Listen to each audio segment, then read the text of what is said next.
Today, we have mental health from every angle, linking gut-brain to biochemical imbalance with Dr. Betsy Redmond and Dr. Susan DeLaney. Dr. Betsy Redmond has 30 years of experience in nutrition with a focus on functional laboratory assessment, research, and clinical application. She is a registered dietitian nutritionist with a master's degree in clinical nutrition from Emory University and a PhD in nutrition. Dr. Redmond is the past president of Dietitians in Integrative and Functional Medicine, and she has spoken at the Institute of Functional Medicine, the Academy of Nutrition and Dietetics, Food and Nutrition Conference, and Expo, Integrative Healthcare Symposium, and has appeared on CNN Health. Betsy provides translational application of new science by merging current research with clinical application.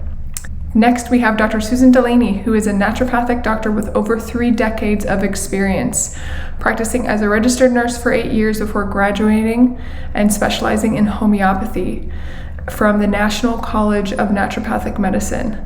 Following her naturopathic training, Dr. DeLaney completed a residency with a homeopathic physician in India. Upon returning to the U.S., she established her practice in North Carolina, dedicating herself to addressing the root causes of chronic illnesses.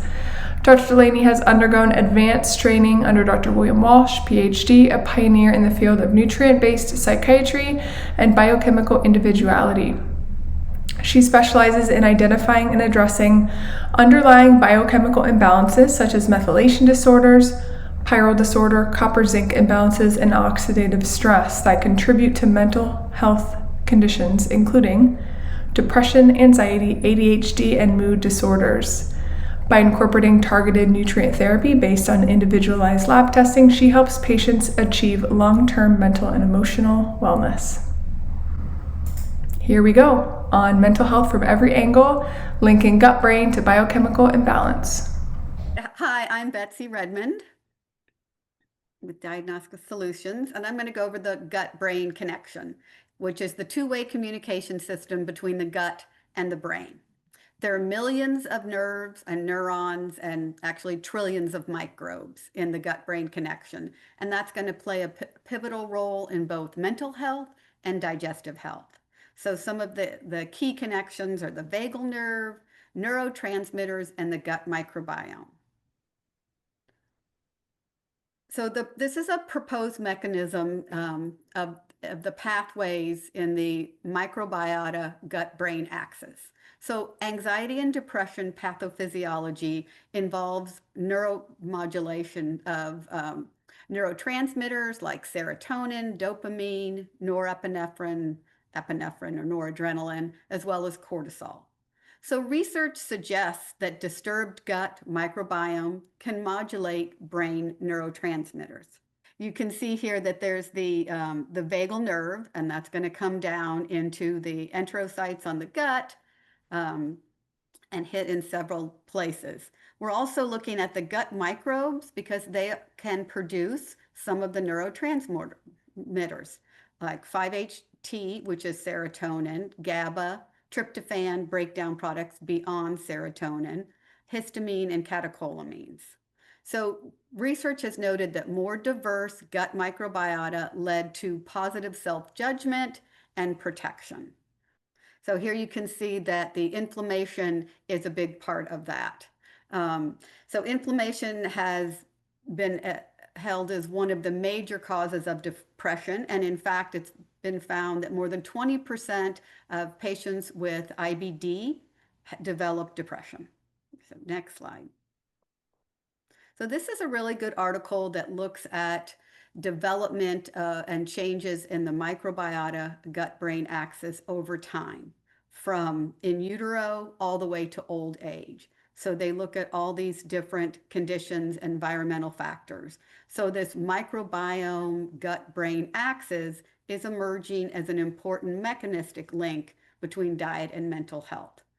And here you can see there are shared mechanisms, and you can click and it can show the primary shared mechanisms that we tend to focus on. So commensal bacteria, the total, the balance, the inflammation, short-chain fatty acids with a lot of focus on butyrate, and gut permeability. The way we like to look at gut bacteria and activity in the gut and inflammation is using the GI map. which looks at qPCR to look at gut bacteria, looks at inflammation, digestion, and other markers, short-chain fatty acids, bile acids. So here we see commensal bacteria that are all low. The bacteria phyla are both low, so the Bacteroidetes and the Firmicutes are the main phyla. 85 to 90% of the microbes are in those phyla. We look at Bifido and Lactobacillus. They are often used as probiotics, but they've been found to influence mood. Akkermansia and Escherichia both live in the gut lining, and leaky gut has been associated with mood disorders. And then the other markers are Faecalibacterium prodsnitzi and Roseburia. Both are primary butyrate producers, which feed the enterocytes, the gut lining. A decrease in Faecalibacterium prodsnitzi has been found to be associated with major depression. So here is if somebody has really low commensals like that, it does give somewhat of an opportunity for the opportunistic bacteria to kind of come in. So this 219 article had noted that with heightened inflammation that frequently accompanies stress and depression can trigger blooms of pathogenic bacteria. So those pathogenic bacteria are going to be in certain categories, but you may see things like E. coli, Citrobacter, Klebsiella.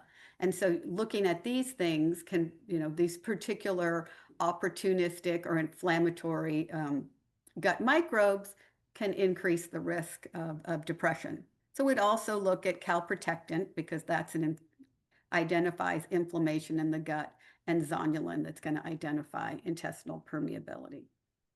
So next slide. So this is a really interesting article. They only looked at like 40 people, but they looked at gut microbiota and what bacteria they're seeing. And then they looked at level of inflammation. They specifically looked at C-reactive protein and IL-6 in blood.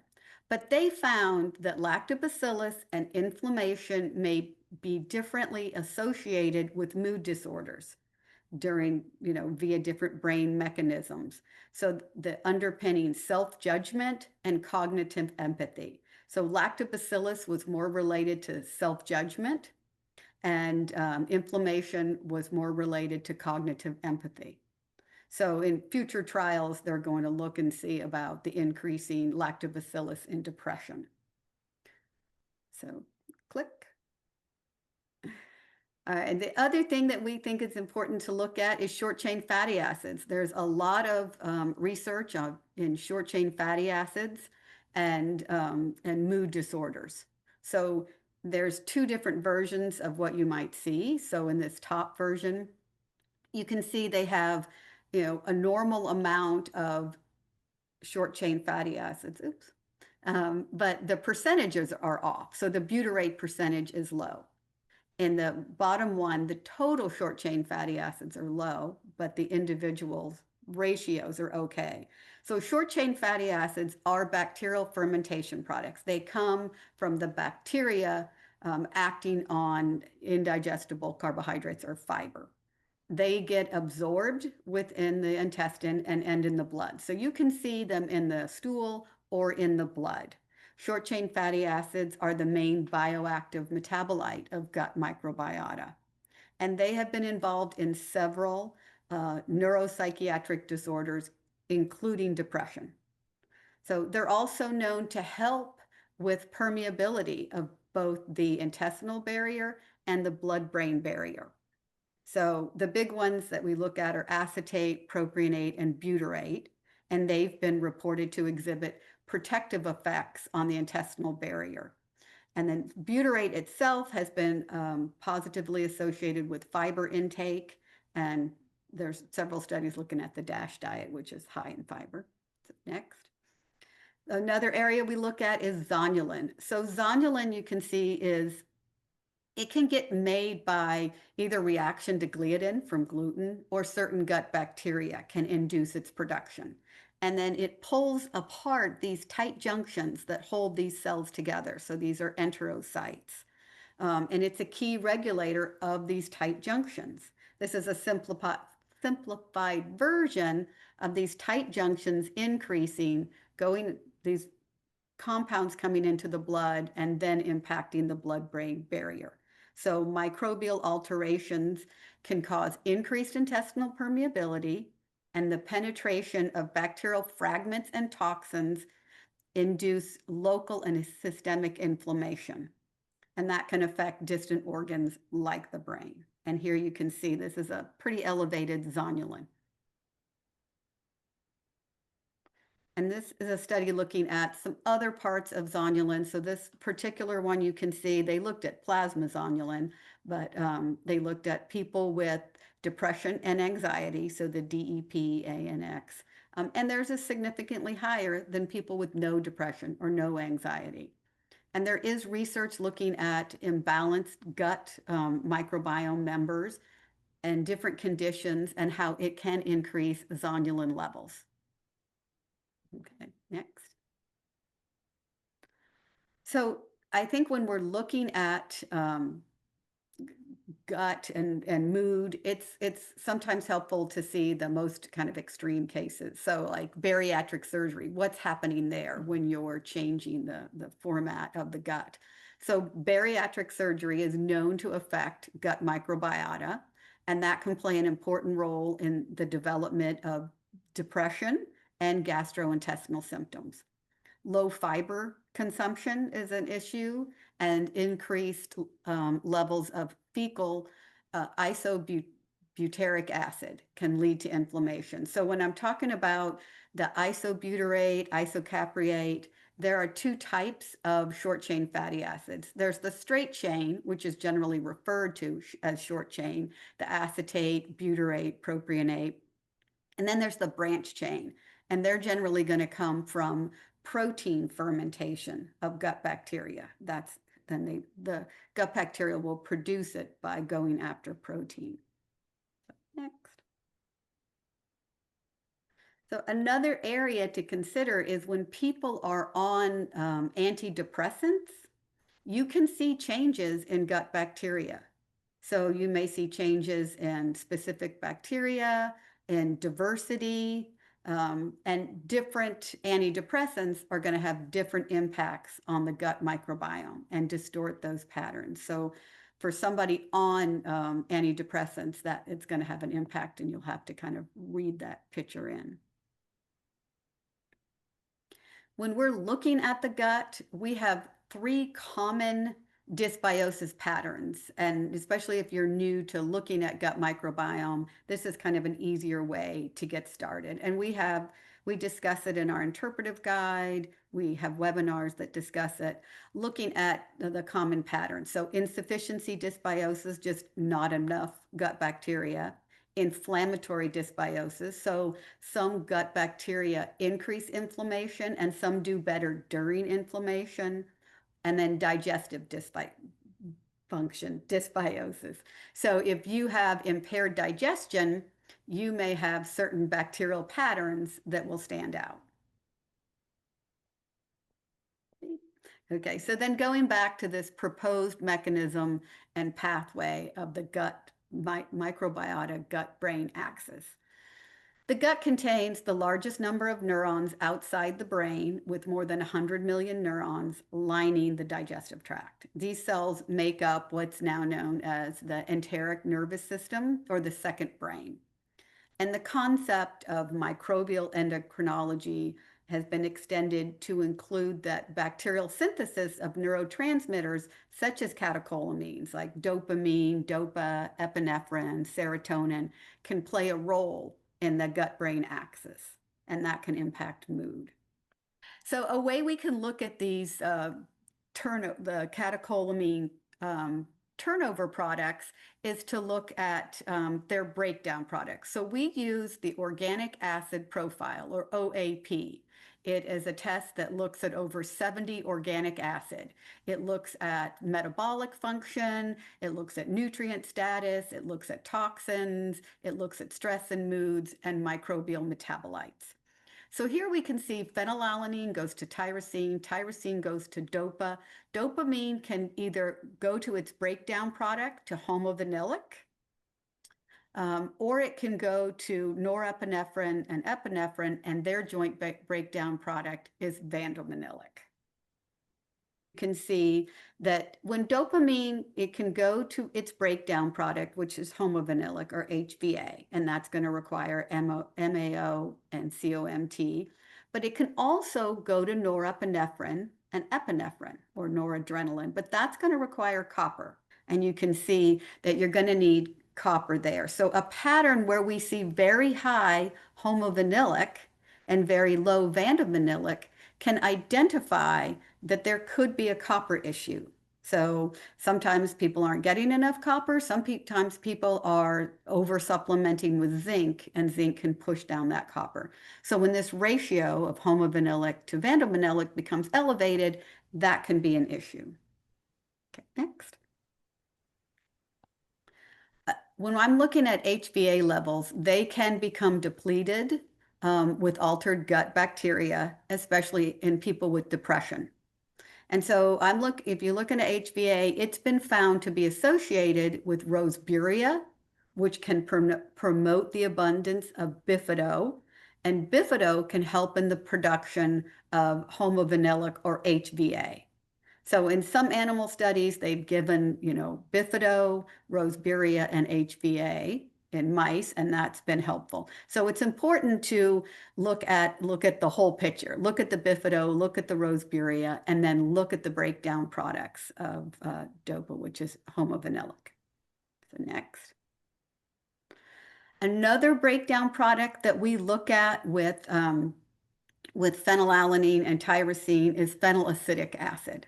So dietary phenylalanine gets converted eventually into phenylacetic acid. And if you click, you can see it's going to circle where that is. So right there. And down at the bottom, you can see that we have it listed as one of the markers you can look at. So these are microbial metabolites. So they are made by gut bacteria. So it depends on what gut bacteria are there and what they're exposed to. So is the person have poor digestion? Are they not getting enough protein? Are they getting too much protein? So that can increase those levels. So the phenylacetic acid has been associated with mood disorders, with depression. So it's been found lower. So low levels can identify just low microbes or low protein intake, and high can the opposite. The other thing that we're going to look at is 5-hydroxyindole acid. That is the breakdown product of serotonin, which obviously is also impacted, can impact mood. So serotonin is primarily made in the gut, and tryptophan can go to make serotonin. It can get broken down by gut bacteria to indole acid, which you can see listed here, or it can go down a kynurenine pathway, which is more inflammatory. So in a patient like this, you can see that there's not much serotonin turnover happening. So I might assume that there's not a lot of serotonin. There's not the indole acid, which is made by bacterial action on tryptophan, is also very low. So are those bacteria low? And we list those under it. Is the tryptophan level low? Like they're not getting enough of those in the diet, or there's impaired digestion. So this particular study was looking at providing 5-HTP in older adults, and that improved not only gut microbiota, but increased short-chain fatty acids in poor sleepers. So it's also important to look here at short-chain fatty acids, and then we look at the balance with the acetate, propionate, butyrate, those short-chain fatty acids that are straight chains, and then the branch chain, which are those putrefactive that comes more from protein. Okay, next. And then B vitamins are also an important player with commensal bacteria, methylation, and mood disorders. So all the B vitamins have been observed to, of the ones listed, have been shown to affect depression. So giving probiotics has the capability to produce B vitamins, because gut bacteria can produce B vitamins. And if there's a deficiency, that can lead to other issues or inflammation or metabolic dysfunction. So next slide. you can see this is a great article, and it looks at each of the B vitamins and what bacteria make them. So you can see different bacteria, they list them in the pink. So over here, vitamin B9 is folate. It can be made by bifido and lactobacillus. You can see vitamin B12 is also made by lactobacillus and bifido and several other. So good gut bacteria are a source of B vitamins for people. And if there's a deficiency, it can have an impact on the gut function. So it can increase, decrease mucus production. It can decrease intestinal short chain fatty acids. So it can just decrease the function of the gut lining and the enterocyte. So it's pretty broad reaching. Okay, next. And then it's important to look at methylation, because that certainly, if you're looking at B12 and folate, B6, those are all going to be involved in methylation. So if you have an impairment, and that's going to be involved in mood disorders as well. So an impairment in the gut can impair the B vitamin levels. So here's a summary of some of the things that we would look at as a total with gut health, the commensal, the B vitamins, inflammation, leaky gut, methylation, vitamins, and then different areas of stress, neurotransmitters. And you'd want to know like copper and zinc. Hi, this is Dr. Susan DeLaney, and I'm going to be talking about the Walsh Protocol today and how you can use this in your practice to help you with people who have anxiety, depression, oppositional behavior, defiant children, schizophrenia, bipolar, and lots of different things. So let's just talk about the basics of the Walsh Protocol first. So the blood testing that you would get through DHA Labs is a serum copper, a plasma zinc, ceruloplasmin, and whole blood histamine. And I'm going to talk about those individually in just a second. But to complement these lab tests, a really good a urine test is the cryptopyrrole analysis. And this is very helpful for children to start out with because they often are not so happy about having their labs drawn. So you can start out with this urine test, and you can learn quite a bit from that as well.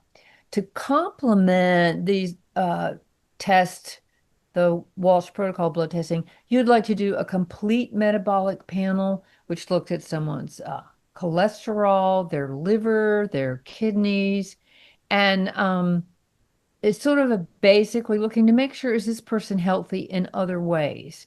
A CBC, which is a complete blood count, that's your red blood cells, white blood cells, platelets, differentiation of lymphocytes, neutrophils, basophils, and eosinophils, other things like that. So you particularly want to make sure that some of their fatigue and anxiety is not coming from them just being anemic. You would also want to look at a person's iron and their ferritin. Now, ferritin is the storage form of your iron. You also want to look at their vitamin D levels as well. So the Walsh Labs, the levels for optimum mental health, the plasma zinc, and that is 90 to 135. Anything under 90, that makes them deficient. A copper, the range is 70 to 110. And we're usually looking at higher levels than that, like 140, 180, and I've seen it in 210. Very high copper, which makes people extremely anxious. Then the ceruloplasmin is the protein that carries around the copper, and that it tracks it pretty well with a ratio of 1 to 4, meaning if your copper is 100, your ceruloplasmin should be 25, or you're going to have some free copper running around. Then there's the whole blood histamine, which is something that you're born with. It's a marker for methylation determined at birth, and it presents a different clinical picture if you're undermethylated or over-methylated. And so it helps you determine which supplements to give someone, which is going to be different from if they're over-methylated versus under-methylated. So next slide, please. So there are three key points that you need to remember about copper and zinc. Number one, do their values fall within this normal range for each one of them? Copper, if it's over 110, that is way too high, and as I said, contributes to anxiety, depression. Zinc is a very key nutrient for making GABA, which is important for reducing anxiety.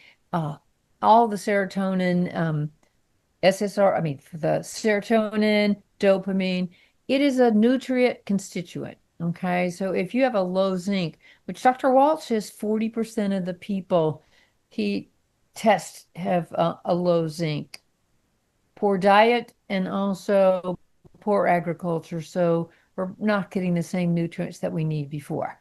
So these two nutrients, copper and zinc, should be in a 1-to-1 ratio. So like if your zinc is 98, you'd like to see that copper, no, close to that could be 102, but it's close.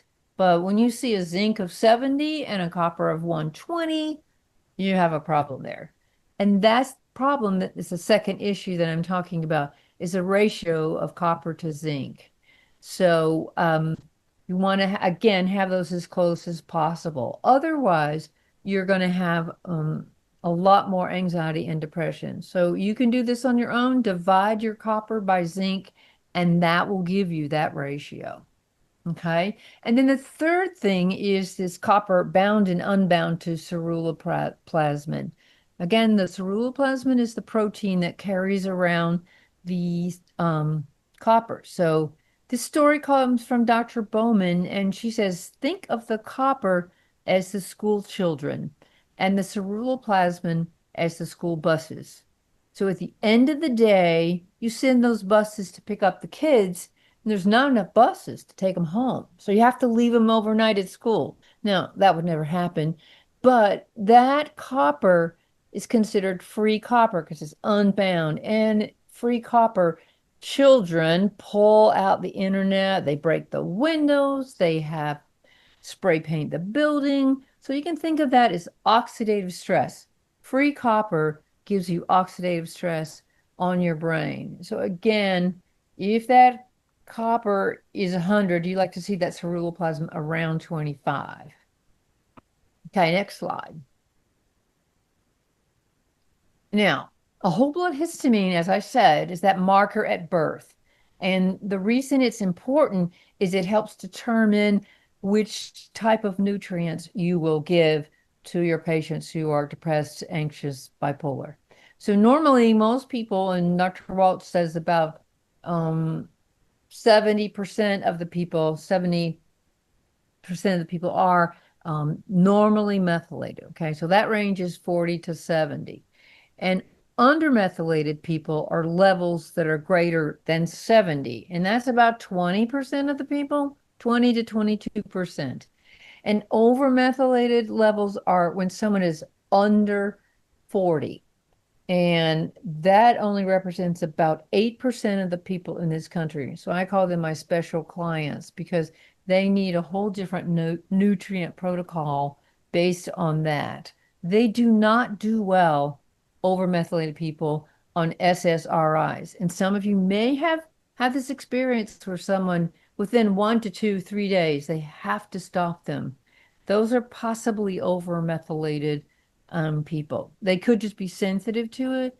It's the undermethylated people that do fairly well on SSRIs if that's their basic metabolic imbalance. You can go to the next slide. So, as I said, the urine test is another great way to do an evaluation of your patients. And so, but why does this matter? Because everyone has pyrroles in their urine. It's a breakdown product of hemoglobin. And if it's under 10, it's not a problem because your body is breaking down red blood cells all the time. Where it gets to be the problem is that when you see levels in the 20s, 30s, I've seen them in the 70s, these people are low in zinc and B6 because there's an attraction to zinc, B6, and P5P, also to magnesium. So if you see anything over 10, it could be mild, medium, or severe pyroluria. And you can bet that these children don't have enough zinc and the other nutrients of B6. Again, this is important because um, B6 and zinc are significantly important components to making serotonin, dopamine, and GABA. Now, you make these things every single day. It's not like something that you just do once or twice. You're always replenishing these neurotransmitters. So you got to have a good food supply or a good supply of these nutrients, one way or the other. And what's interesting is that someone who has pyroluria has a symptom picture that looks something like this. Really poor stress control. They're irritable and very bad tempers. They have obsessive thoughts. They're fearful. You can tell in school that they don't do well. They might have a reading disorder or they underachieve. They can have mood swings at school or they hold it together and then they have bad ones. Um, at home, histrionic behavior, everything is a drama queen disaster.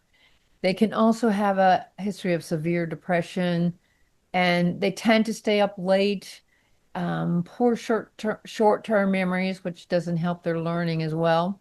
Lots of anxiety, inner tension, their high sensitivity to loud noises and to bright lights.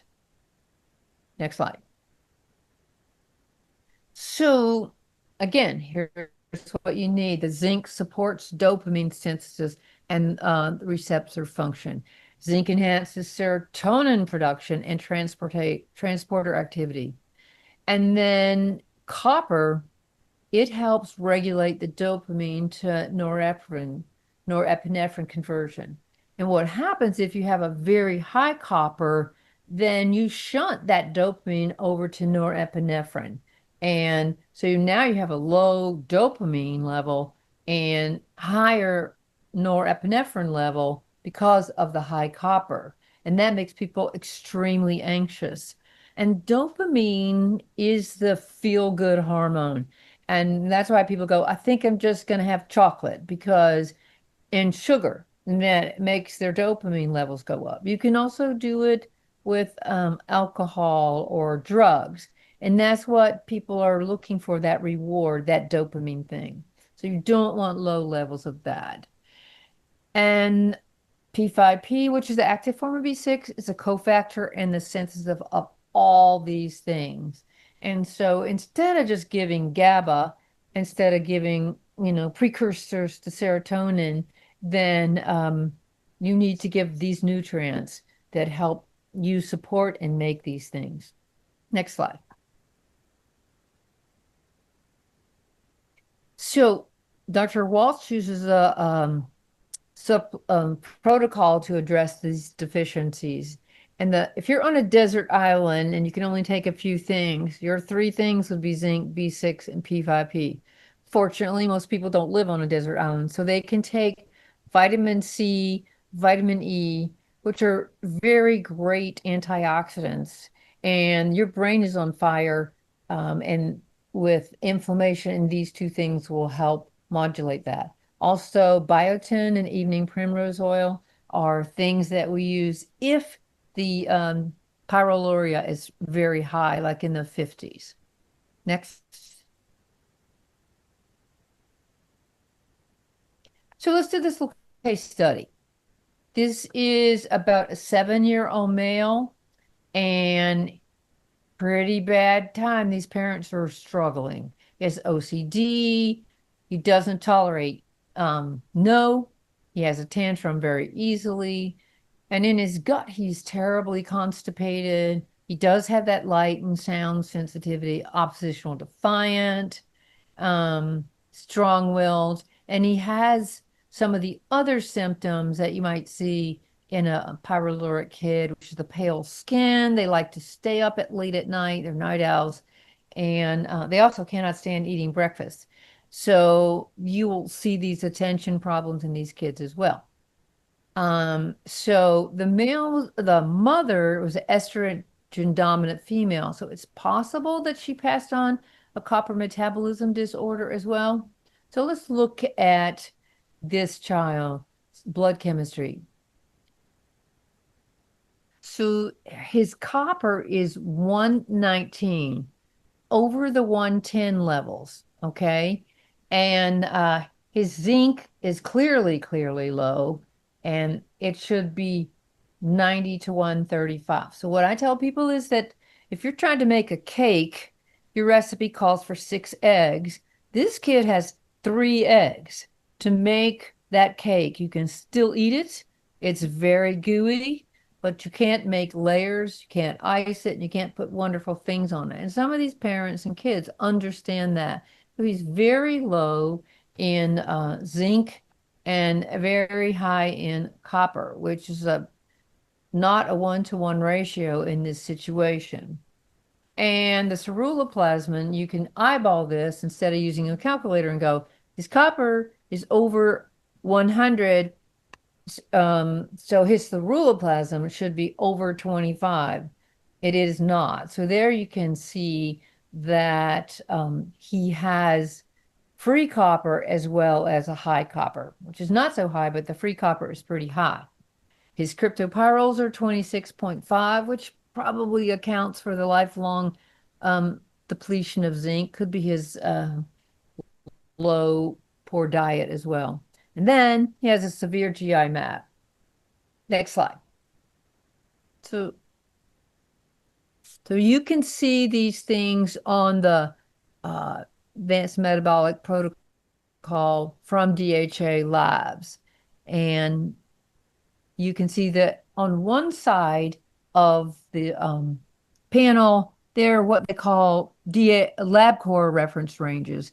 But we're looking at the right side of the panel, which is called the Wolff-Pfeiffer functional ranges, which is why they are out of range. And the cryptopyrrole is high as well. All right, next slide.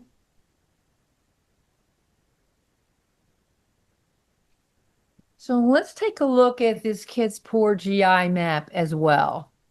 The main things that I'm really highly alerted to, he's got a high occult blood. For a 7-year-old, you shouldn't be seeing someone there. You shouldn't be seeing any blood in any persons exactly. His elastase is kind of within normal range as well. He has an EAP, eosinophil activation protein, which is really high. So we have some food allergies here. Also, his secretory IgA is low, meaning he's fighting some sort of infection here. The other things that really alarm me is his calprotectin. So that is very high at 356, I believe. And that means his gut is really inflamed. Anything over 40, even the medical doctors use this as a marker. So normally if I see a calprotectin in an occult blood in adult, they're going to get a colonoscopy because they have some kind of process going on. In a child, unless there's frank bleeding, you probably want to assume he's got like an irritable bowel disorder. Let's hope that he does not have colon cancer at that age, but that is on the list of things for occult blood and calprotectin. And so looking at the commensal bacteria, you can see he has both high Firmicutes and Bacteroides levels as well. And then commence opportunist overgrowth bacteria as well. Next slide. So you might ask now, how did a 7-year-old child get such a bad GI map? And the reasons could be this child's mother got antibiotics during delivery because they may have a strep infection. Also, the child could be for a C-section, or within 7 years that lots and lots of antibiotics were given to the child and totally disrupted the gut, not to mention the standard American diet. There wasn't an OAP organic acid test done on this child, but some of the things that you'd want to look for are stress and mood markers. So you would look at catecholamine turnover. So the homovanillic, which is the breakdown product of the dopamine, and the vandomanillic, which is the breakdown product of norepinephrine and epinephrine, and then their ratio. And before we looked at some that were high, so HVA was high and VMA was low, and there was concern with, is there enough copper to get that transition? Well, here you can see that somebody just doesn't have enough. They're either not getting enough protein, they're having poor digestion, so they're not just able to make those products. They're very low. Also, if somebody had an issue with COMT or MAO, that means that those enzymes are required to take dopamine to homovanillic or epi and norepi to vandomanillic. And if those aren't there, then somebody could be very anxious but have low levels here. We'd also want to look at the tryptophan level. So here we can see tryptophan, which is looking at serotonin turnover, is very low. And then when I'm looking at the serotonin pathway, so tryptophan can go to make serotonin, and so we look at 5-hydroxyindoleacetic acid. But the other pathway is a kynurenine pathway. The tryptophan can go down, and it can go all the way to quinolinic acid. So quinolinic acid could be neuroinflammatory, and especially in children, can be elevated. So this is something you'd want to look at, this inflammatory markers. The picolinic and kynureninic can be protective. We'd want to look at cortisol and the ability of cortisone ratio, so that 11 beta enzyme. We'd want to look at B12 and folate. So methylmalonic acid looks at B12. If the pathway's blocked, this will come up. Or formiminoglutamic acid looks at possible need for folate. And then microbial metabolites. The tryptophan metabolite is indoleacetic acid, and that's low. And then these two, as we've noted, are phenylalanine and tyrosine metabolites. So if in this person with all this, it looks like there's low protein intake or poor digestion or low bacterial counts that you're not making these. I think that it's good to throw a wide net when you're looking, when you have these issues. Talking to clinicians over the years, it's hard when you piecemeal it. So getting all these things together may be, hard sometimes, but it does give you a really wide net and allows you to just follow up where you have issues. And you can kind of get a better picture. That's what I've found. Let me introduce Betsy Redmond here, everybody. Dr. Betsy Redmond has 30 years of experience in nutrition with a focus on functional laboratory assessment, research, and clinical application. She's an RN and has a PhD in nutrition. Betsy provides translational application of new science by merging current research with clinical application. She is on the clinical team at Diagnostic Solutions. So many of you use Diagnostic Solutions directly. Many of you order their testing through DHA Laboratory because you love our customer service, and we are kind of the one-stop shop to getting all your labs. So Betsy, we have Betsy here today with us, thankfully, and we are going to throw questions her way. I'm going to start off. Betsy, what do you wish you had known about the gut-brain connection when you first started practicing functional and integrative medicine? So first tell us how many years ago that was. Well, I'll say so I don't have an RN, I have an RD. So I had a master's and a PhD in nutrition from Emory and University of Georgia. And I had worked in some public health stuff and doing private practice. And then I started working at Metametrics. And when I first started there, so that was, 20 years ago, I thought, well, this can't be true, because I got a doctorate at a research institution, and certainly they would have talked about this stuff. So then I kept doing more research, and, lo and behold, it was true. So I think that I wish that I had known years ago that you could look at things and see where they might be. As far as like gut-brain connection and mood, I'm not expecting to do a test and say, oh, these are off and now you're cured. I mean, it's usually much more complicated than that. So you kind of have to do a whole package. But even knowing that these are available, because, looking to see what other things might be happening can really help overall.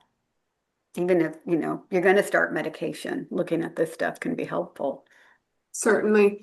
If you were mentoring a practitioner who was of the greener type in the field, is there a lab test or concept that you would say is non-negotiable for evaluating mental health concerns?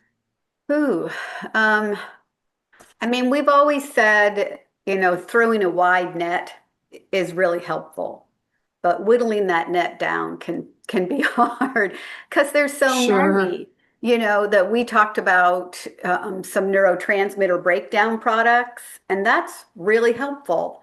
5-hydroxyindoleacetic acid is one that you can look at for the turnover of serotonin. And so sometimes you'll see people, usually if people are on 5-HTP or an SSRI, that goes super high, like 5, 10 times the reference range. So, but for some people, it doesn't budge. And usually those people, it's not working on. So I find that kind of helpful, looking at those neurotransmitter breakdown products, the 5-hydroxyindoleacetic acid, the HVA, VMA, the homovanillic and vanillin, to see, is there a lot of turnover? With those, to kind of get an idea of what's happening with medication. Looking at the gut, I guess if I could look at, the commensal bacteria and like calprotectant, those would be two of my, go-tos. Because if you have really low commensal bacteria, like an insufficiency dysbiosis, it's going to be hard to do a lot of things. I mean, as we talked about in the webinar, the recording, those microbes in your gut, they're giving off all sorts of compounds. They're making neurotransmitters. They're making B vitamins. So if they're not there, it's hard to kind of reach the level you need. So I can't pick one, but That's okay. Um, is there anything you were doing, let's say 10 years ago, in the type in the world of gut permeability and testing that you aren't doing today? And why? What did you learn along the way? what I have noticed, because I do a lot of consults for DSL, and what I have noticed is that years ago it used to be everybody just came in and did reduce, rebuild, reinoculate. Everybody followed that process without kind of assessing what was going on. So now a lot of clinicians, they don't automatically come in and reduce everything, because when you kill everything off, you inevitably somebody else shows up. Like some other bacteria was like, I wasn't killed by that. I'm doing great. So it's really hard to get a clean slate and then just start new. So I've found a lot of clinicians now, if as long as the opportunistic aren't too significant, like not, crazy, working on building up the commensal seems to be a better first step. And then if that can kind of pull it out, that people's immune systems can kick in, great. If not, then if you go back and do killing, at least the commensals are built up. So that's something I've noticed was over like the last 5 years. That's kind of a big change that I've seen with people, with clinicians. Uh, let's see. When you are working with someone presenting with brain fog or mood swings, what are the key dysbiosis patterns you look for on the GI map? Well, I think we went, like on the recording, we also had that. Like the first one I'm always looking for is an insufficiency. So is there just not enough good commensal there? So I think in analogies all the time. So I think of like the commensal bacteria like flowers in my garden, and the opportunistics like weeds. So if I see the commensals really low, I'm going to look and see, did the opportunistics take over? like the weeds are just taken over and I got to deal with that. Or oftentimes I see not a lot of opportunistics there. So I think it's like if you have a plot of land, you can't grow flowers, you can't grow weeds. It's something wrong with the soil, and you need to kind of address it like that. So I think I always go in for, is there an insufficiency? And then I'll look and see, is there an imbalance is the other thing I'm going to look for. Let's talk about the OAP. So you guys, the Diagnostic Solutions Organic Acid Profile isn't a known test, and it's relatively new to the market, right, Betsy? So It is. can you give us the play-by-play? In the webinar, we talked a lot about how you applied it in your cases, and you went over the results and what those could possibly mean. I'm wondering, what's your sales pitch on the OAP? I want to hear. Yeah, It's new, it's innovative. What's different about it than other traditional organic acid tests in the industry, and why are you using that in certain types of patients? Yeah, so we first came out with the OMX, so organics metabolomics, and that looks at organic acids and it looks at amino acids. So it's a pretty big test. So the OAP is just the organic acids versions of that. And then we added a few. It's also laid out a little bit different. So the OMX gives kind of an overview on the first page, but not a lot of explanation. So the OAP puts all the markers into 5 different categories, like metabolic, nutrition, mood, toxins, and detox, and then gut microbes. So it puts them in those categories, but in the beginning, it lists everything that's out of range or borderline, and then gives a little explanation on what it could be. So you kind of have a lot more information on the front of the test going in. And on the back, it looks at all the different pathways and possibilities and uses an algorithm to come up with recommendations. So I think a lot of times, like years ago, organic acid was like, if this is high, you do this. Like it had that one meaning, or the one direction people would go. And with metabolomics, which is what we're really trying to look at, it's more of a pattern that you're looking for that could mean different things. So there's kind of everything you can look at. You can put mood disorders and urine metabolomics in Google, and there's a lot of research on that stuff. So, we're trying to look a bit more of a pathway and patterns. I'll say one of my favorite sites is hmdb.ca, which is the Human Metabolome Database. So you can put kind of any organic acid that you're looking for, or really kind of any nutrient, in your search engine, and next to it put HMDB, and it'll come right up. It gives like a little blurb. It gives all the synonyms, because every lab is calling these compounds different things. Alpha keto is the same as 2-OXO, so it always gets confusing. But then it gives foods it's in and KEGG pathways.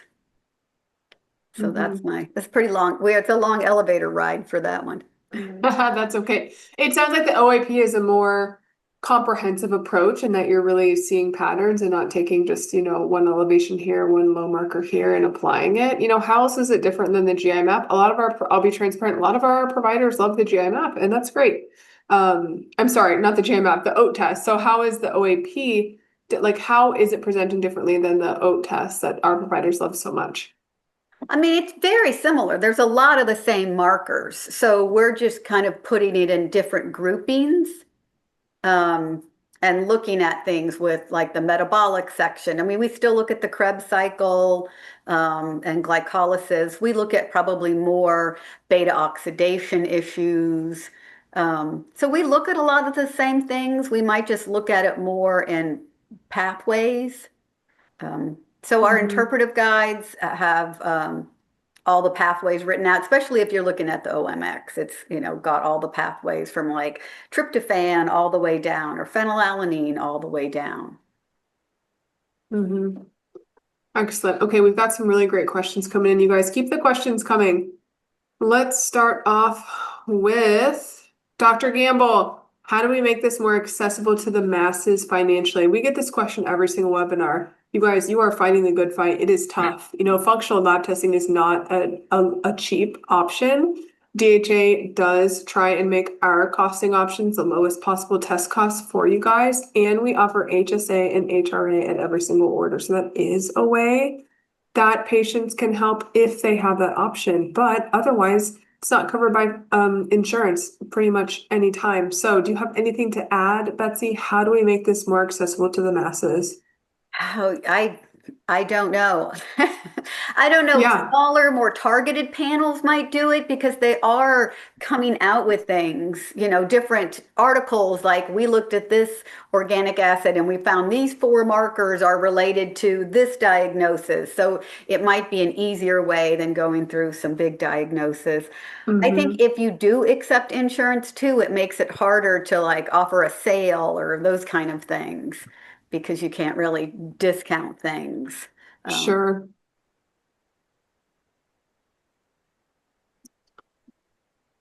With low butyrate on stool testing, is there a reason you would choose to give direct butyrate capsules like Tributrin versus pro or prebiotics that are butyrate producers? This is a question by Anita. Hi, Anita. You know what? I would look at what the Faecalibacterium and Roseburia are because they're the primary butyrate producers. So if those are both really low, some clinicians will do it when they're both really low, some with one. Usually it's going to be Faecalibacterium that's low. I consider like the canary in the gut for butyrate. So it's like a rising tide raises all boats. So if F. prodsnitzi can rise up, everybody's doing well. But since they're the primary butyrate producers, if they're low, clinicians may decide to offer like a tributyrate or butyrate and then work also on building them up. Work also on getting, a lot of prebiotics and fibers and getting those built up. And then once they're built up, you're probably making enough butyrate. I mean, we now, like you can add short chain fatty acids to the GI map, which is really helpful. So you can kind of see where you are with that. Can you tell us about, this is another question from Dr. Gamble, and I'm going to add to it, doctor, if you don't mind. She's asking about the priority ranking of testing. So this is a tough one. So are there certain patient types or certain maybe symptom presentations that you are choosing? If you can only choose one, you're choosing the GI map or the OAP or vice versa. Can you talk a little bit about that? Well, if there's gut issues, I would probably pick the GI map just because that's going to be more direct.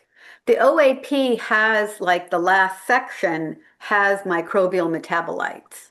So they're metabolites made by gut bacteria. So it's depending on how much of those gut bacteria are there, and we list which ones kind of make those, and then what they're exposed to. So some will, are from exposure to polyphenols or proteins. So if that was really high, if that was messed up on the OAP, then I would then go to a GI map. I think the OAP is if there's not a gut issue, I would probably start there. The OAP is just, it's a broader kind of assessment. And so you could, go on the HMDB and really research things and the connections. So those are, take a little more time. I think a lot of people are used to the GI map. So you kind of know like, oh, when I see this, it's got that. And so doing that with organic acids is taking a little bit longer because they're, the research is more just coming out. But I think if you don't have gut issues, I would probably start with the OAP because it throws a wide net. Sure. When running the GI map, what markers are most indicative of a microbial signature contributing to neurotransmitter disruption?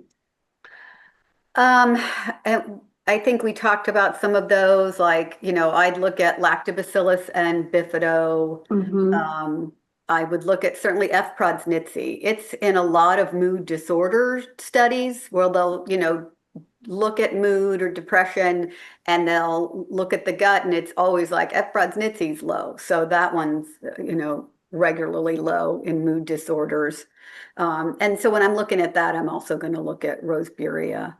But then I think because inflammation and intestinal permeability are an issue, I would look at like Akkermansia and Escherichia are both living at the gut lining. So that may give me a little bit more idea on permeability if I didn't have zonulin. Would you consider the GI map to be a diagnostic or screening tool, or do you use it mostly as a follow-up tool to track gut brain cases? I mean, I don't know that we technically are diagnosing, like I wouldn't diagnose, Sure. you're depressed. Yeah. But no, I would use it as a first line. I would go right in on it because it is going to be helpful on, seeing what's happening there. Because oftentimes the gut is impaired. And so trying to get in there, I mean, a lot of times you could start doing things like maybe excluding certain, highly allergic foods, getting some pre and probiotics and seeing if all that works on its own, and then jump into testing. But testing's usually a whole lot quicker to see where the issues are. Is it low gut bacteria? Is it impaired digestion? Is it inflammation? That was a great answer. Which fibers do you recommend that will not increase pathobionts as much as many ASD kids can't handle the inulin FOS? Thank you. I know sun fiber or guar gum is pretty popular in saying that they don't do a whole lot of other things. It's called guar gum and then it's sold under sun fiber. We have a webinar called Frazzled by Fibers. And Ooh, I'm gonna it's a drop that in whole, the chat. Let me look it up. it talks for a whole hour about all different fibers. And so it goes way Cool. beyond soluble and insoluble. It has a nice handout. So when you're like, wait, what's that? So it has a nice handout. And then it goes over a couple cases on what fibers they would introduce and why. Cool. I'm dropping it in the chat right now. For anyone who's interested, go check out that webinar. Save it to watch later so we can, For your give wild Friday night. for your wild Friday night, so we can give Betsy our full attention here. And please, reminder, just post your questions in the live Q&A section on Zoom. For anyone who's just getting in, we have over 50 attendees, and you guys, I'm going to be giving you a link to a short survey so that you can tell us what you liked about today, what you didn't like. And you are so welcome for the fibers link. We're running a special today on these testing options, so please stay till the end so that you can get that code for $10 off each kit. And I'm just going to keep going through questions. We're getting some really, really good ones. Betsy, in your clinical experience, are there any explanations for why some people who eat terrible food choices for decades still have excellent brain function and overall gut and mental health? This is a question I think we all wonder. What about I've got friends like this. Yeah. I think that my father-in-law quit drinking when he was 93. I mean, so I think that you just, genetics, early exposure, I suppose, has a lot to do also. Early exposure. Yeah, interesting. And then, all the other things that may be going on. I think there's probably tons of genetics and then synergistic stuff happening. Yeah. Excellent. Thanks, Betsy. You guys, Dr. DeLaney is here and she is ready to go. Dr. DeLaney, welcome. We're so excited that you're here today in our webinar. We had a question from Elena, which I'm going to answer. To assess potential pyrrole disorder, what would you recommend if blood work is not possible? Is a urine test sufficient? Elena, a urine test is the only way not the only way, but is the best way to assess for pyrrole disorder. So the cryptopyrrole test is a urine test that you do at home. So it's actually really good for peds too, because urine samples can be taken for any age, whether you are older or a baby. We can get urine samples from babies. So please know that, the metabolic panel is a combination of blood work, testing that zinc plasma, copper serum, whole blood histamine, ceruloplasmin, along with that cryptopyrrole test that's shipped directly to your house. So, Dr. DeLaney, I'm going to start you off with one question. Can you speak to how serum copper and plasma zinc correlate with, well, I don't want that question. Change my mind. Let's see. Do you find the metabolic panel valuable as a cross-check for nutrient absorption when you're also running GI map and OAP? As a cross check for what nutrient absorption? For nutrient absorption, yeah. The metabolic panel, the whole thing that Dr. Walsh does, or just the smaller one? We're talking about the metabolic panel. So the whole metabolic panel valuable as a cross-check for nutrient absorption when you're also running GI map and OAP. I think they're saying, can we get a complete picture with the GI map and OAP? And my answer is no. What's your answer?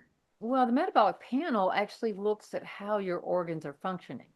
So your liver, your kidneys, and your cholesterol and those kinds of things, the larger metabolic panel, those are more how are things working organ-wise. But for the Walsh protocol, the zinc and the copper, they're actually the best way to do it. And I wouldn't recommend like hair analysis to do that because we don't know what those levels mean. So I think it gives you the bigger picture of what's going on.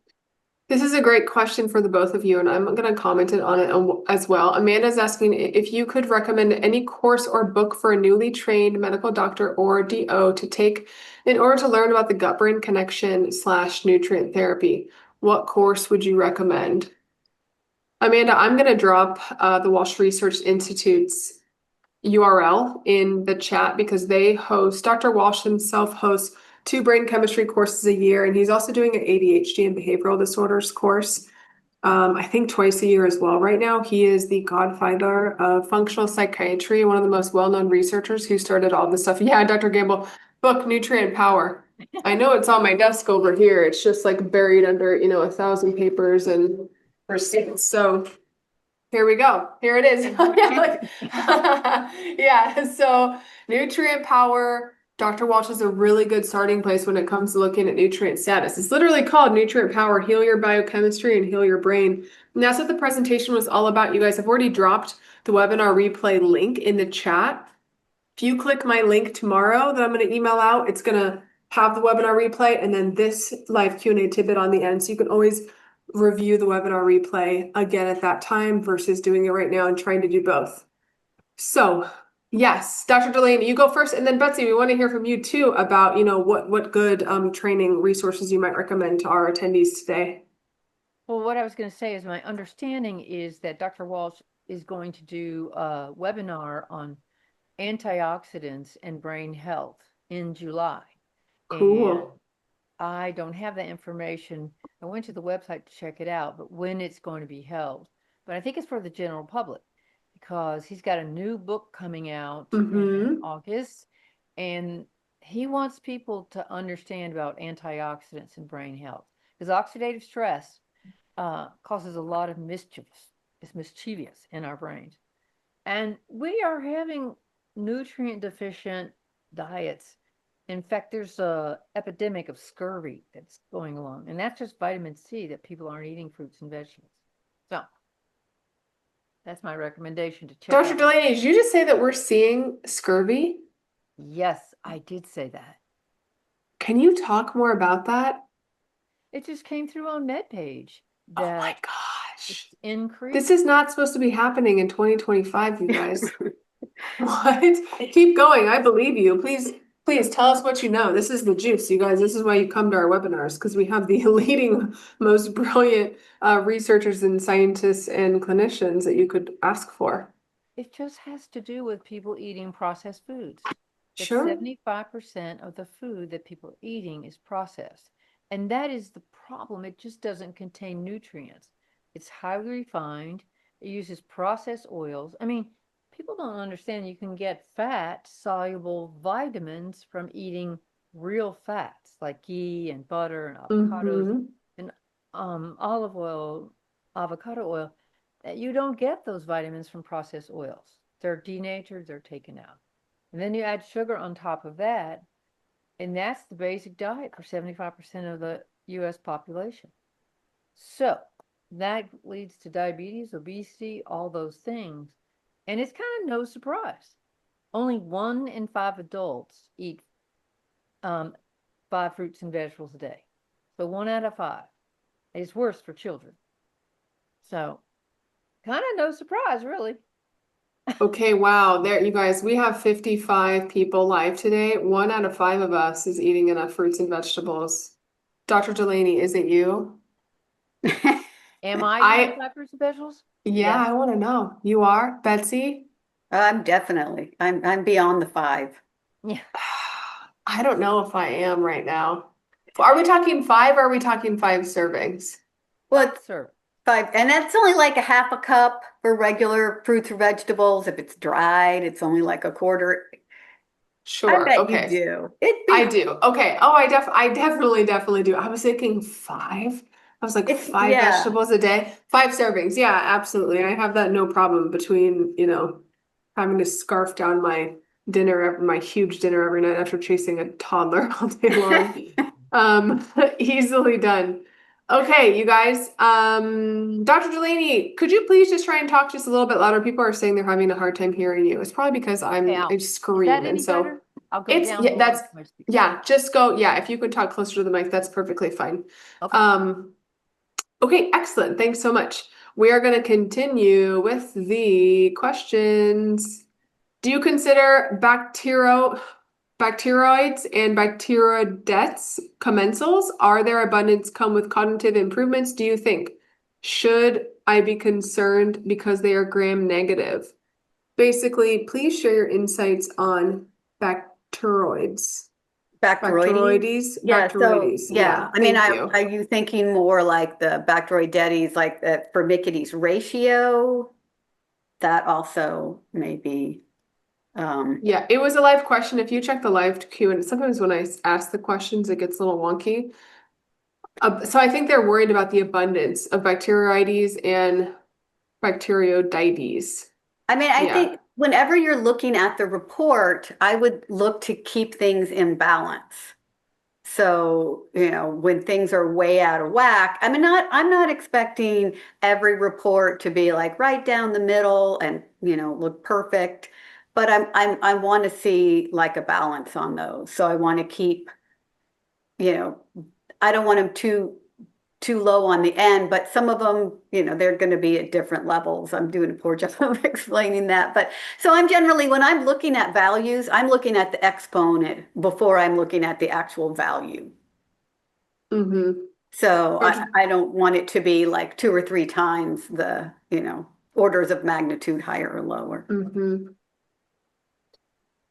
Let's see. Let's get a question from the OAP again for Betsy. When you see low, I think you did mention this in the webinar. When you see low phenylacetic acid on the OAP, how do you determine whether it's a microbial insufficiency versus just low dietary protein? Um, you don't really know. So low levels are going to be associated with mood, but you can kind of get an idea from somebody's diet. And, if you have the GI map, you can look at, elastase, but you don't, I mean, because it's a combination, it's made by, gut bacteria. So it's a combination of what gut bacteria are there and then what they're exposed to. So you kind of have to whittle down and kind of look like what are you eating? Um, what's the if what's the bacterial level? If I'm looking at the OAP and I get to the microbial section and they're all high, I'm going to assume that they're probably high level of bacteria overall. Just like if they're all low, I'm going to assume probably there's a low level of bacteria overall. There's an insufficiency. Mm-hmm. Great answer. Dr. Delaney, what clinical symptoms would prompt you to run a cryptopyrrole analysis, especially when serum copper and zinc plasma look relatively normal? So that I would do that mostly for behavioral problems, that the children are very restless, they're oppositional defiant, they're having problems focusing, and if the zinc is normal, I have actually seen that a high cryptopyrrole with the zinc in the 80 or 90s, and I thought, is this true or not?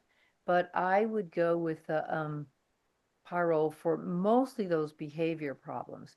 Also, you sometimes see children who won't eat breakfast, they love spicy foods, but they have behavioral problems, anger, anxiety, and things like that. Thanks, Dr. DeLaney.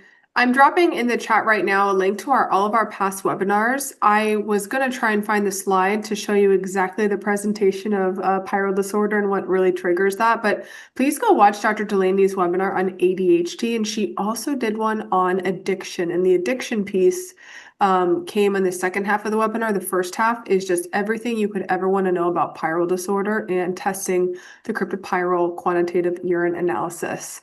So I'm dropping that link right now, you guys. They're all listed on our website under references. So if you don't save this link, just go on our website. You're gonna figure it out. And then let's see.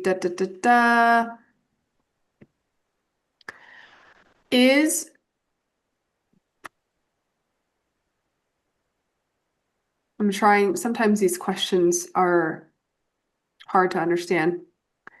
Betsy and Dr. Delaney, since we have all had rounds of antibiotics, how many beneficial species and strains can we realistically bring back when they have been wiped out? I mean, I think you could expect to bring most of them back. Some of them may take longer. I mean, they had that study where they gave people high dose probiotics after they'd been on antibiotics, and that actually took longer for their bacteria to come back to baseline. And part of that is that probiotics use resources that your own commensal bacteria need. That's why we think a lot about prebiotics, like fibers and polyphenols. I think it would also depend on like what antibiotic you were on and how long you were on it. Dr. Delaney, what do you have to say? So, actually, your microbiome is kind of made by the time you're 2 or 3 years old. And Wow. isn't that a scary thought? Your toddler's microbiome is made. I know, he's 1.5. I'm like, I got 6 more good months, you guys.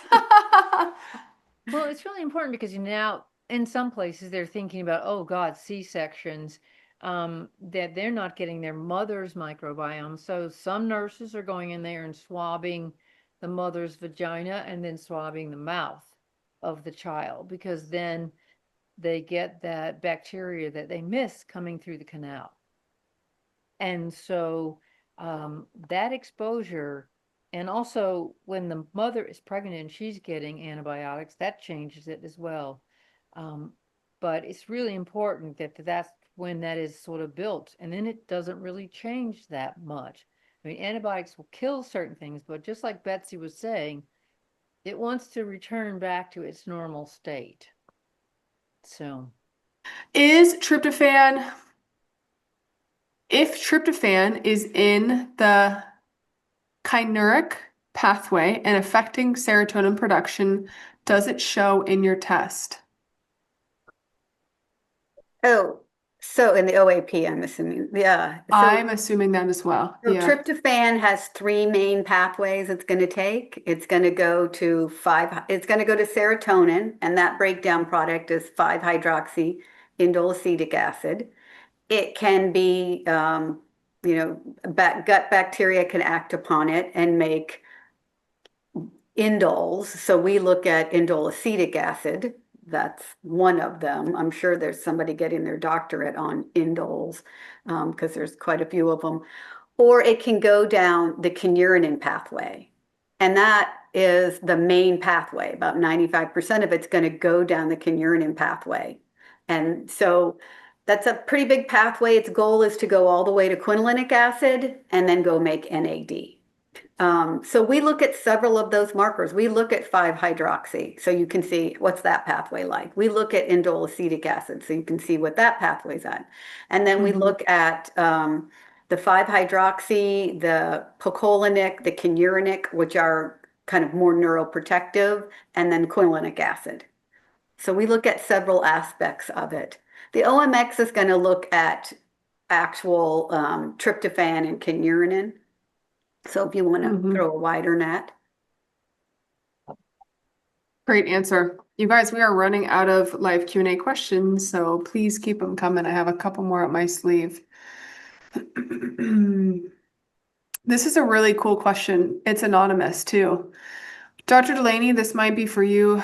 Betsy, you might be able to comment as well. So this question revolves around vaginal birth and how would bacterial seeding by vaginal swab and oral consumption or whatever you want to call it compare to overall beneficial effects compared to a normal vaginal birth? I'm assuming this baby was born via cesarean or otherwise. And could you estimate the benefit between, is it, 1/10 of the benefit that the oral swabbing could help with, or would it be 1/100th, 1/2? Any insight or thoughts? I don't really have that data. And I Yeah. think I would just be kind of making something up. And I don't want to do that.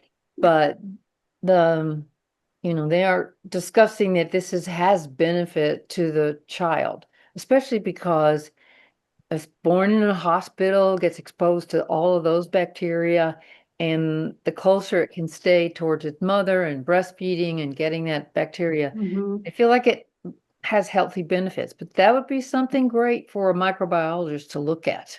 What about the microbiome from someone who doesn't come through the canal versus C-section? Also, breastfeeding versus not breastfeeding. What do those kids' microbiomes look like? I don't know. We have that data yet. So, Betsy, do you know anything else? Yeah, I mean, I would imagine somebody's done something, but as they get better and better, so if they did it years ago, they might have done culture, and now then they did 16S, now they're doing qPCR. So I think it would be getting refined as it goes through, but yeah, it would be really interesting I know to there's look at been, that. sorry, I didn't mean to cut you off. I thought Oh, you were that's okay. done.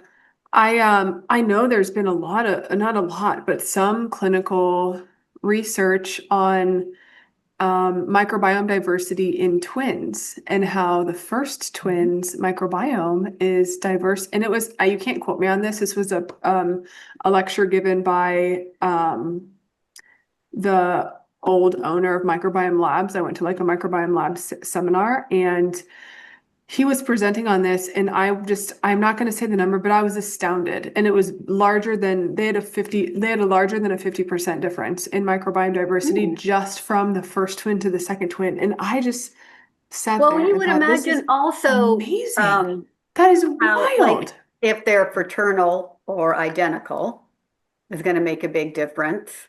And then just the size. I mean, I have identical twins, and one of them was born a pound and a half bigger than the other one. They just had a better Sure. placental connection. So she's always kind of Sure. like the other one's not sickly, but the one who's bigger just seems to be a little hardier. So you're not a twin, you have identical I twins am a as fraternal siblings. twin, and I have identical twins.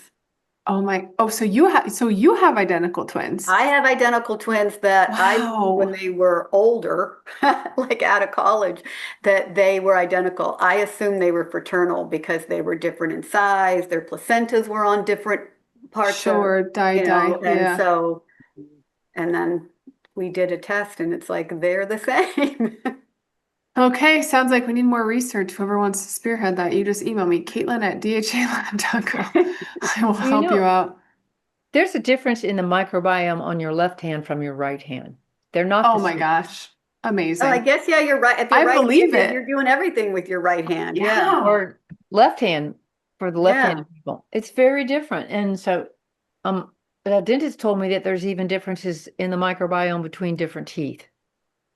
Oh, I guess because Wow. different teeth, yeah, do different things. Yeah, that's really interesting. Yeah, Sure. you really chew from your like your front teeth.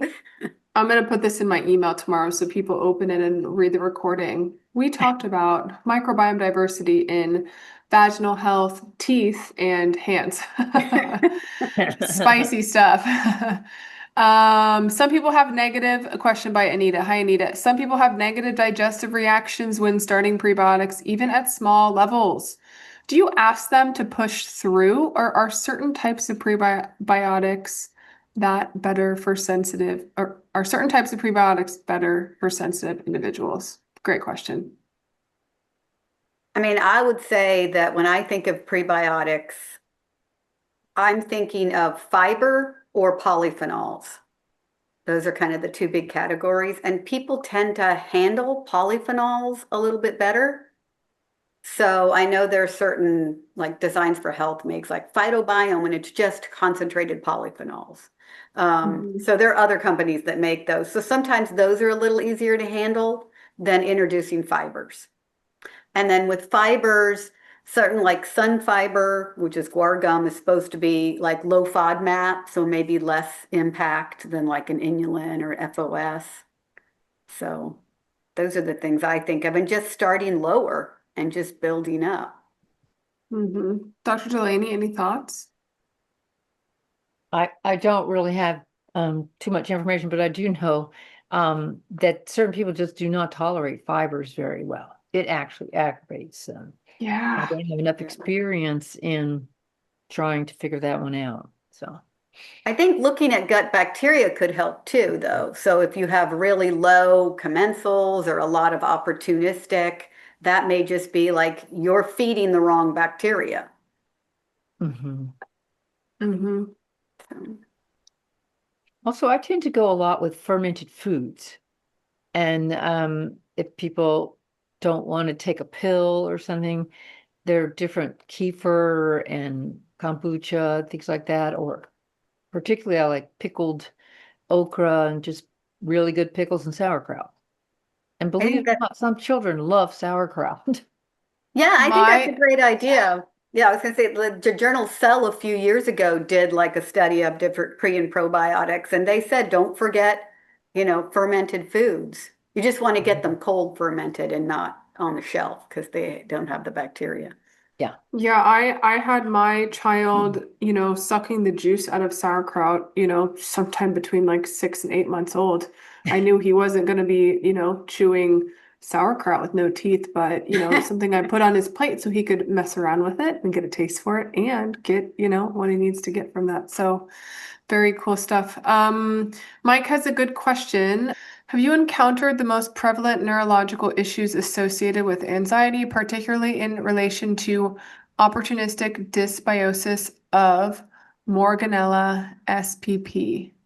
Baseline less than 1 to the 3rd with presented overgrowth. So, I mean, the first thing I think about with Morganella is of all the bacteria we look at that can produce histamines, Morganella is the best. So, if you're at all sensitive, that's going to be an issue. So, if you have, and we don't see it as often. It just doesn't come up as often. So if it's, E5 to E7, that's going to be, 2 to 4 times like order of magnitude. So that's pretty significant. And I think that certainly could impact anxiety.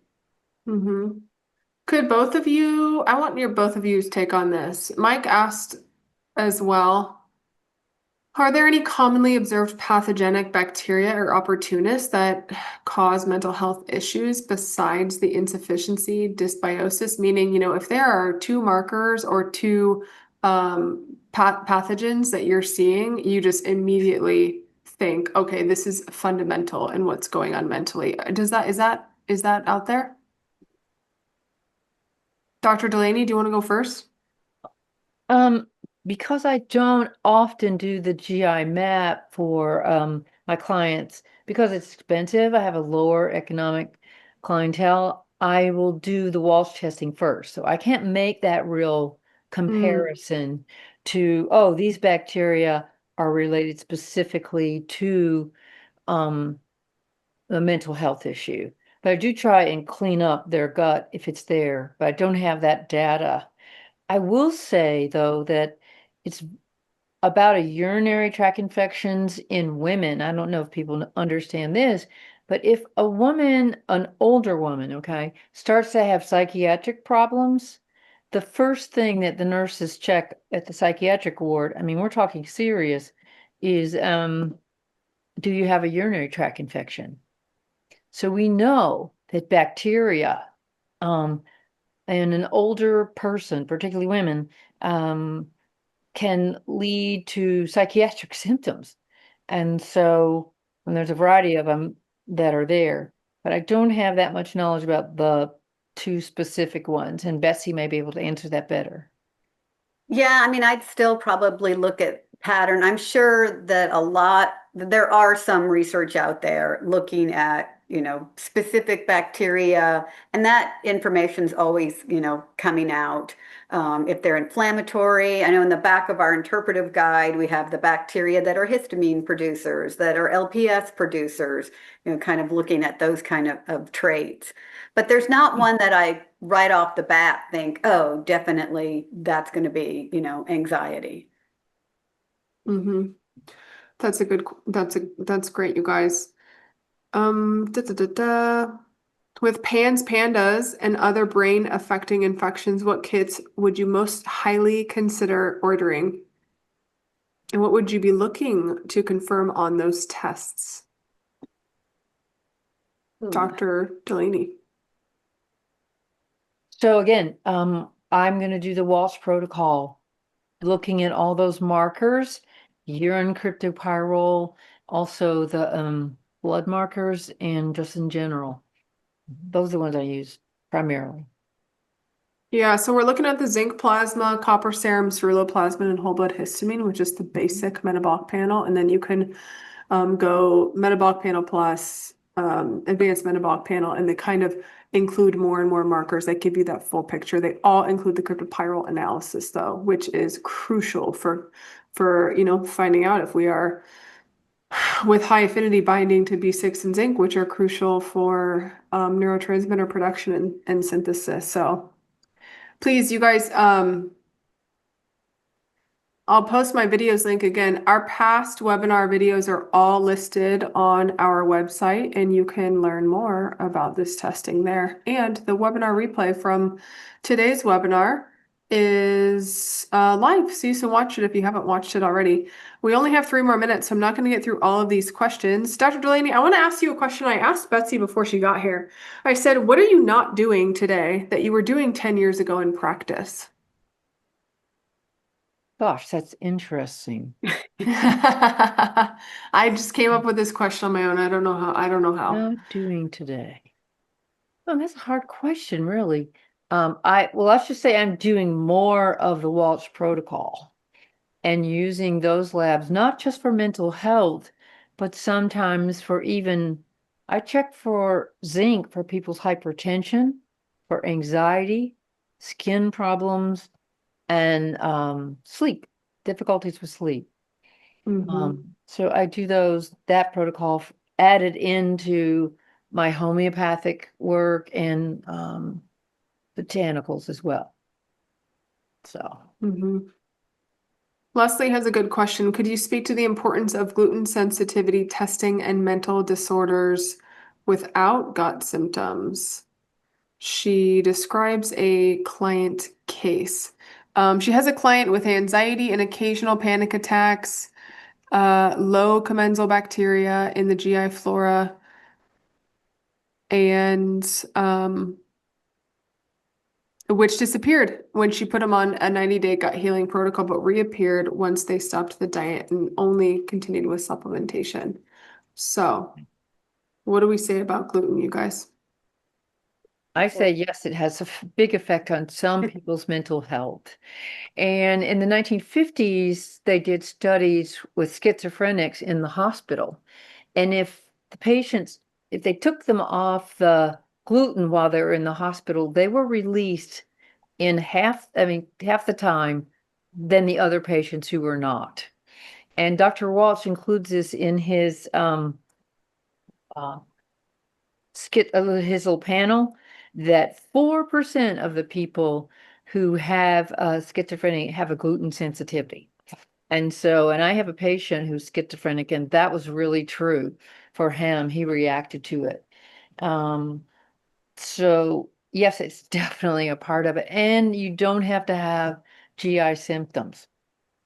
But just taking them off clinically, you see an improvement and a change.